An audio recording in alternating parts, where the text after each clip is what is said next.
मैं तो बैठ जाऊंगा थोड़ा। सभी साथियों का आज के इस शुभ अवसर पर बदलाव यात्रा की शुरुआत पर हाथ जोड़कर बहुत बहुत स्वागत करता हूं। हरियाणा एक बहुत बड़े बदलाव के कगार पर खड़ा है। सिर्फ सत्ता में बदलाव नहीं, बल्कि व्यवस्था में बदलाव चाहते हैं हरियाणा के लोग। ये जो बीजेपी, कांग्रेस, इनेलो, जेजेपी एक कुचक्र चला आ रहा है कि एक के बाद दूसरा, दूसरे के बाद तीसरा गद्दी पर तो बैठ जाता है, पर ना तो आम लोगों को बिजली की सुविधा मिल पाई, ना पानी की सुविधा मिल पाई, ना स्कूल अच्छे हो पाए, ना अस्पताल अच्छे हो पाए, ना युवाओं को रोजगार मिल पाया, ना कर्मचारियों को पेंशन मिल पा रही, ना किसानों को उनकी फसल का दाम मिल पा रहा, ना मुआवजा मिल पा रहा। हर तरीके से हरियाणा की जनता पूरी तरह से परेशान है। हरियाणा की बेटियां सुरक्षित नहीं है, जगह जगह से बुरी खबरें सुनने को मिलती हैं। इसलिए अब जब हद हो गई तो हरियाणा के लोगों की, आम जनता की आवाज पर आम आदमी पार्टी आज बदलाव यात्रा शुरू करने जा रही है। जब केजरीवाल जी ने मुझसे पूछा कि भाई हरियाणा में बदलाव की शुरुआत कहां से होनी चाहिए, तो मुझे एक पल के लिए भी झिझक नहीं थी ये कहने में कि वीर भूमि से, जहां से राव तुलाराम जी ने आज़ादी का संघर्ष शुरू किया था, वहीं से ये आज़ादी की दूसरी लड़ाई शुरू होनी चाहिए। इसलिए आज यहाँ आपके बीच में खड़े हैं और यहाँ से जो आवाज़ बुलंद होगी, यहाँ से जो बदलाव का नारा उठेगा, वो पूरे हरियाणा के हर हिस्से में, हर विधानसभा में पहुँचते हुए, एक तरफ आप देख रहे हैं कि विधानसभा चल रही है, वहाँ पर दल पुरानी राजनीति कर रहे हैं, और एक तरफ आम आदमी पार्टी सड़क पर आम लोगों के बीच में उनके हक की आवाज़ उठाकर, उनका संघर्ष बढ़ा करके हरियाणा के अंदर बदलाव का रास्ता बुलंद करेगी, रास्ता साफ करेगी। मैं साफ तौर पे ये कहना चाहता हूँ कि विधानसभा में पक्ष विपक्ष का खेल जरूर चल रहा है, लेकिन विधानसभा के अंदर बैठे हुए लगभग सारे विधायक भारतीय जनता पार्टी के साथ मिले हुए हैं। फिर चाहे वो भारतीय जनता पार्टी की सरकार में विधायक हो या फिर कांग्रेस पार्टी के विधायक हो। 9 साल में याद कीजिए, कांग्रेस पार्टी ने कौन सा जनता का मुद्दा उठाया विधानसभा के अंदर, कौन से ऐसे मुद्दे उठाए जो सत्ता को विवश कर सके आम जनता की बात मानने के लिए। इसलिए अब सड़क पर संघर्ष होगा, इसलिए अब सड़क पर बदलाव यात्रा निकलेगी और पूरे हरियाणा के युवाओं को, हरियाणा के हर समाज को, हरियाणा के गरीब को, हरियाणा के किसान को, हरियाणा की महिलाओं को, हरियाणा के हर वर्ग को साथ जोड़ते हुए ये बदलाव यात्रा, हरियाणा बदलाव यात्रा, हरियाणा की राजनीति के साथ साथ हरियाणा में व्यवस्था परिवर्तन करने का 2024 में काम करेगी। इसलिए आज हम यहाँ से आगाज कर रहे हैं। रास्ते में लोग जुड़ते जाएंगे, काफिला बढ़ता जाएगा और धीरे धीरे पूरे हरियाणा में बदलाव की आवाज़ बुलंद होगी। आप कोई प्रश्न पूछना चाहते हैं तो सर, जिस तरह से प्रदेश के अंदर पहले भी कई यात्राएं निकली हैं, चाहे राहुल गांधी की भारत जोड़ो यात्रा रही हो, अभय चौटाला की यात्रा रही, बलराज, आज आपकी यात्रा शुरू, तो क्या अंतर इस यात्रा में? देखिए, पहले की किसी भी यात्रा को उठा के देख लीजिए, उसका लक्ष्य क्या था, उससे मिलने क्या वाला था, हासिल क्या होने वाला था। अगर राहुल गांधी जी की यात्रा की बात करें तो कांग्रेस पार्टी ने 25 साल राज किया हरियाणा के ऊपर। अगर कुछ बदलना होता तो बदल जाता ना, बिजली, पानी, स्कूल, अस्पताल अगर मिलना होता तो मिल जाता। ये भारतीय जनता पार्टी 52-55 पता नहीं कितनी यात्राएं निकाल रही है, क्या बदलेगा इससे? पिछले 9 साल से भारतीय जनता पार्टी से हरियाणा का हर व्यक्ति त्रस्त है, परेशान है, हर वर्ग रो रहा है। तो फिर 9 साल के बाद ये यात्रा निकाल के क्या बदलना चाहते हैं? आम आदमी पार्टी की यात्रा का लक्ष्य स्पष्ट है। हम हरियाणा में व्यवस्था बदलना चाहते हैं, हम हरियाणा के आम लोगों की आवाज़ को विधानसभा तक पहुंचाना चाहते हैं और हरियाणा में 2024 में सत्ता परिवर्तन करना चाहते हैं। ये बदलाव यात्रा अपने लक्ष्य में कामयाब होगी। इसलिए हवन करके, पूजा करके, हनुमान जी का आशीर्वाद लेके हम ये यात्रा शुरू कर रहे हैं। बजरंग बली जिसके साथ हैं, उसका रास्ता कोई नहीं रोक सकता, वो लक्ष्य तक जरूर पहुंचेगा। सर, यात्रा का रूट चार्ट क्या रहेगा? देखिए, यात्रा का रूट चार्ट 4 अलग अलग यात्राएं हैं। एक कालका से आज ही शुरू हो रही है, वहाँ से पूजा पाठ करके हमने शुरू की है। दूसरी फरीदाबाद से हमारे जो अध्यक्ष हैं पार्टी के सुशील गुप्ता जी, उन्होंने यात्रा शुरू की है। तीसरी सिरसा से डॉक्टर अशोक तंवर जी ने यात्रा शुरू की है और चौथा रूट यहाँ महेंद्रगढ़ से, वीर भूमि से, मैं यहाँ से इस यात्रा का नेतृत्व करते हुए यहाँ से आगे बढ़ेंगे।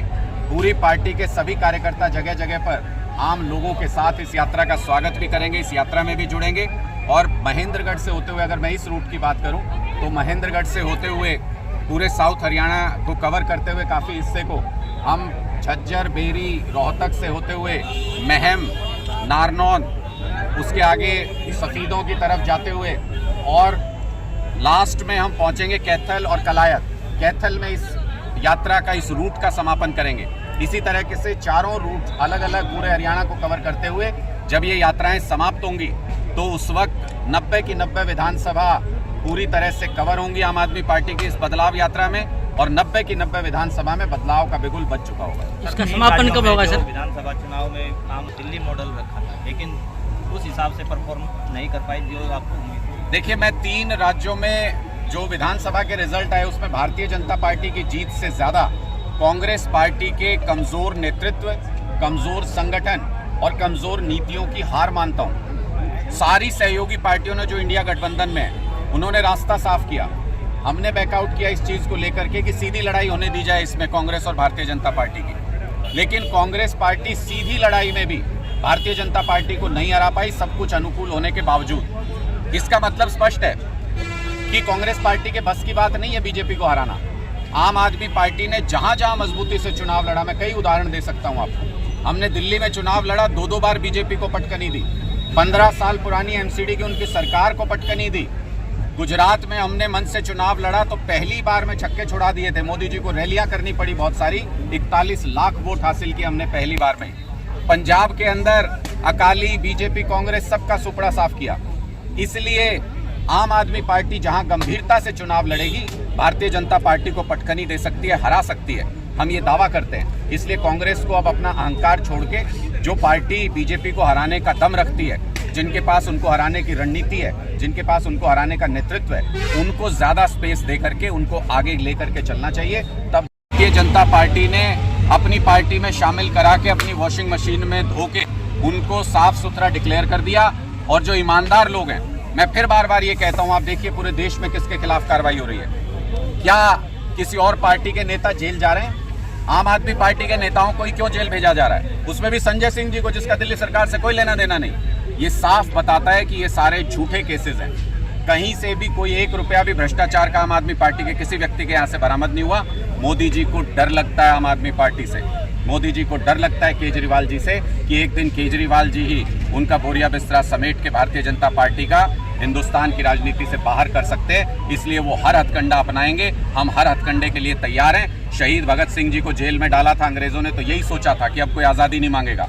हम भी इसी तरीके से शहीद भगत सिंह जी को मानने वाले लोग हैं, खुली चुनौती देते हैं। डालिए जिसको जेल में डाल सकते हैं, चढ़ा दीजिए फांसी जिसको चढ़ा सकते हैं, मार दीजिए गोली जिसको मार सकते हैं, लेकिन ये परिवर्तन होकर रहेगा, ये बदलाव होकर रहेगा, पूरे हिंदुस्तान में होगा। एक दिन आम आदमी पार्टी का, आम आदमी का पूरे हिंदुस्तान में राज होगा। सर, 3 राज्यों में कांग्रेस का कमजोर प्रदर्शन के बाद क्या आम आदमी पार्टी इंडिया अलायंस का हिस्सा रहेगी? देखिए, हम आम आदमी पार्टी इंडिया अलायंस का हिस्सा इसलिए नहीं है कि कांग्रेस कमजोर है या मजबूत है। आम आदमी पार्टी इंडिया अलायंस का हिस्सा इसलिए है क्योंकि मोदी जी संविधान को खत्म करना चाहते हैं, मोदी जी लोकतंत्र को खत्म करना चाहते हैं। पार्टियां तभी तक हैं जब तक लोकतंत्र है, चुनाव तभी तक होते हैं जब तक लोकतंत्र है। इसलिए हम लोकतंत्र को बचाने की इस लड़ाई में शामिल हैं। अभी 2 दिन पहले आपने देखा किस तरीके से चुनाव आयोग का सिलेक्शन सरकार ने अपने हाथ में ले लिया कि जिसको चाहें चुनाव आयुक्त बना सकते हैं। तो इसका मतलब वो चुनाव को, लोकतंत्र को कॉम्प्रोमाइज करने की कोशिश कर रहे हैं। हम उस लड़ाई में भारतीय जनता पार्टी के खिलाफ हैं, और जितनी भी पार्टियां इस लड़ाई में भारतीय जनता पार्टी के खिलाफ हैं, हम उनके साथ खड़े हैं। इंडिया गठबंधन ऐसी पार्टियों का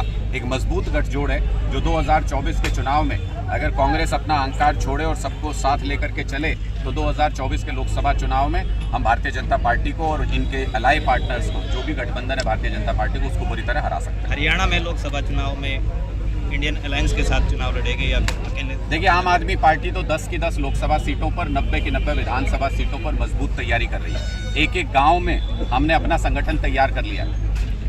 अब जो कोऑर्डिनेशन कमेटी है इंडिया गठबंधन की, वो सीट शेयरिंग के बारे में कहाँ होगी, कहाँ नहीं होगी, कितनी होगी, वो सब पे चर्चा होनी है। अभी वहाँ जो भी चर्चा होगी उसके बाद हमारा पार्टी हाईकमान जो निर्णय लेगा लोकसभा चुनाव में हम उसका पालन करेंगे। लेकिन हमने स्पष्ट तौर पे कहा है कि विधानसभा चुनाव 90 की 90 विधानसभा सीटों पर आम आदमी पार्टी अपने दम पे लड़ेगी, किसी तरह का कोई गठबंधन नहीं होगा और आम आदमी पार्टी की हरियाणा में सरकार बनाएगी। भ्रष्टाचार के आरोप आम आदमी पार्टी पर लग रहे हैं। देखिए, 1 रुपया भी आज तक आम आदमी पार्टी के किसी भी नेता कार्यकर्ता के यहाँ से इतने छापे मार लिए इन एजेंसियों ने, 1 रुपया भी बरामद नहीं हुआ। ये जिनको भारतीय जनता पार्टी कहती थी, मैं तो कल परसों देख रहा था वो छगन भुजबल जी का